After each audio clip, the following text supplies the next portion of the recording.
So this isn't the usual way the video starts on the VOD channel. Normally you'd see the starting screen with a countdown timer. However, like a bit of a silly billy, I forgot to download the VOD from Twitch. And so here is a bit of a recap video showing the games that have been played on the stream. Hopefully that'll make up for it. And it's also the reason why there's been a little bit of a gap in uploads. Finally got round to recording it now. This stream marks the 50th stream of the Scunthorpe save, which is absolutely amazing and has been a wild ride up the leagues and now into the Premier League and trying European football for the first time this season. So thank you to everyone that's watched either here on the VOD channel or live itself over on the Twitch channel. As always, the link to the Twitch channel is in the description below. So yeah, thank you very much for watching. For now, let's get right into it. After ending stream 49 with a 3-2 win at home to Bournemouth, we would start the stream sitting 8th in the Premier League. 7 points from our opening 4 league games was not a bad start. However, considering our only defeat came away at Ipswich, we could have maybe had 10 points instead of 7. We have a trip to Cardiff in the 3rd round of the Carabao Cup to come and are into the Europa Conference League phase after successfully navigating a tie against WSG Tyrrell in the qualifiers, beating them 7-2 on aggregate. We'd play 5 games on stream before the 3-week-long international break at the end of September into mid-October, where we simulated 3 friendlies, before playing 1 more game after the international break. We'd start off with the aforementioned Carabao Cup tie against Cardiff, before travelling to Villa Park for a game against Aston Villa. Manchester United would then make their way to Glanford Park, where we'd look to try and back up our 2-1 home win against United last season, with another big win against the defending Premier League champions. After Manchester United came to town, we would start our first ever European League phase as the Conference League phase starts for us against Sparta Prague at Glanford Park. We'd then have our second trip to East Anglia in as many months in the final match before the international break as we face Norwich, hoping not to lose in East Anglia again. The international break would see us host Anderlecht, River Plate and RB Salzburg in friendlies at Glanford Park before we welcome Fulham to the park after the international break. The Carabao Cup tie against Cardiff went as swimmingly as we would hope, as we battered them 5-0. We were 3-0 up inside 18 minutes and the game was effectively over before half-time when Hayes got his second after 36 minutes. With nearly a 3xG from 18 shots, we were dominant and didn't give Cardiff a sniff. Our first goal came after just 11 minutes, where Hausner picked up the loose ball and slipped in Lefebvre, who beat the offside trap to slot away in the bottom corner. And just a minute later, it was 2-0. Lefebvre's back post corner was only half clear. Hausner picked up the loose ball and laid it on a plate for Bengachair to drill in from around the penalty spot. 3-0 came after 18 minutes. Marco John burst down the left-hand side. He laid it into Bengachair, who then turned provider for Hayes to tap in from 6 yards. Bengachair got his second assist of the game from a second phase off a corner. He got down the left-hand side before crossing in for Hayes to nod in his second at the back post. And the rout was completed in the 63rd minute when Lefebvre provided for Bengachair to grab his second of the game and make it 5-0. It was a comfortable win in the end for us, and we've moved to the next round of the Carabao Cup. After the comfortable win in midweek, the trip to Aston Villa was less so. We rode our luck in the end to keep another clean sheet and pick up a vital 1-0 win on the road. The goal came in the 78th minute. Zhang Pengfei got down the right, played it into Plumain, who teed up Bengachair to slot away from 6 yards. His third goal in 2 games got us to 3 points.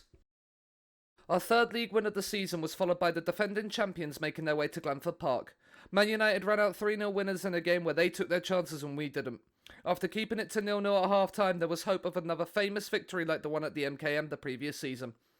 However, shortly after half-time, Rashford got down the left-hand side and played it into Mason Mount, who smashed it past Kasper Tobias to give United the lead. And with 6 minutes to go, Garnacho was fed in down the right and played it into the maker of our skin, Sasmas is facing the game, who drilled him from a tight angle.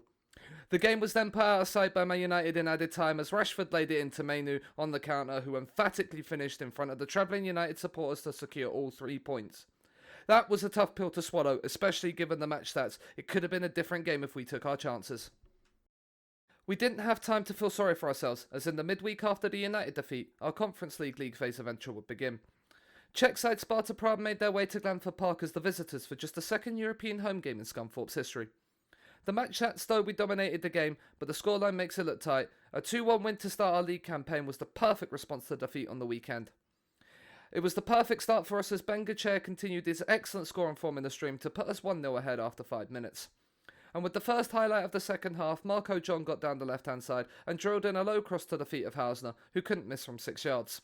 Sparta pulled one back in added time after a throwing routine led to a cross to the back stick for Pavelka to head in unmarked. It was a deserved win and the perfect way to start our Conference League phase journey.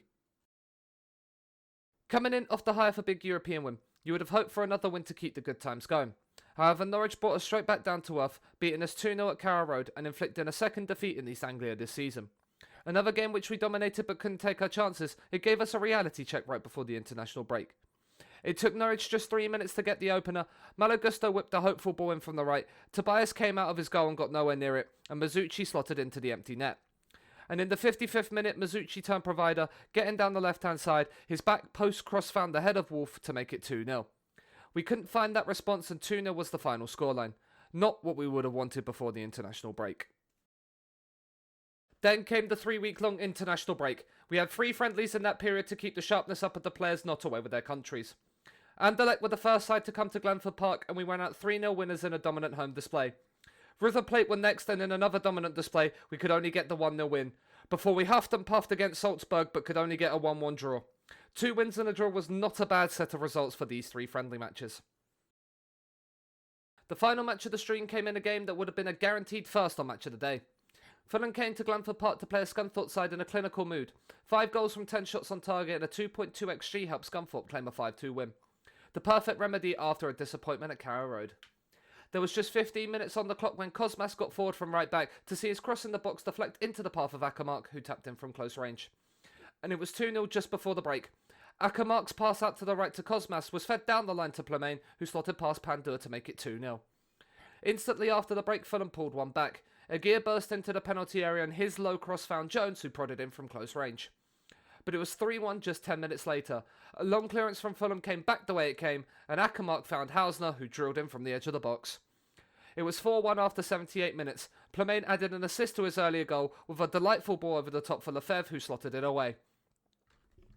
Fulham made it 4-2 shortly after, as Kike Salas got fortunate his first attempt deflected back in his way to slot it in from the tight angle.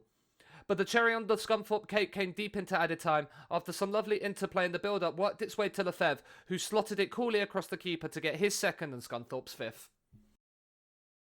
So that was the results from the games in the stream. 4 wins and 2 defeats in the competitive games, with 2 wins and a draw in the friendlies. Hopefully, that big 5-2 win against Fulham to win the stream could carry over into the next one and help us build a good run of form. So this is how we look after stream 50. 8 league games played, 13 points total, and we sit 9th place on goal difference. We will need a good run of form if we are to build on the 8th place finish from last season, but the performance in the Fulham game should be the foundation for future performances. We sit 13th in the Europa Conference League table as one of the 16 teams to win their opening game. We've had one of our harder games out of the way with Sparta Prague first up, so hopefully this will be a good platform to build upon. Our next Carabao Cup game will be our home tie against Brighton for a place in the quarter-finals. After the stream, we're in a decent place, but given that a couple of results early in the season have gone against us, we could have been in a lot better of a position.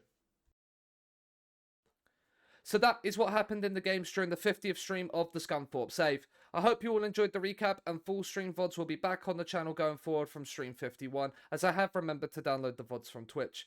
Thank you to all that have watched, and I will see you all in the VOD from the next stream. Bye!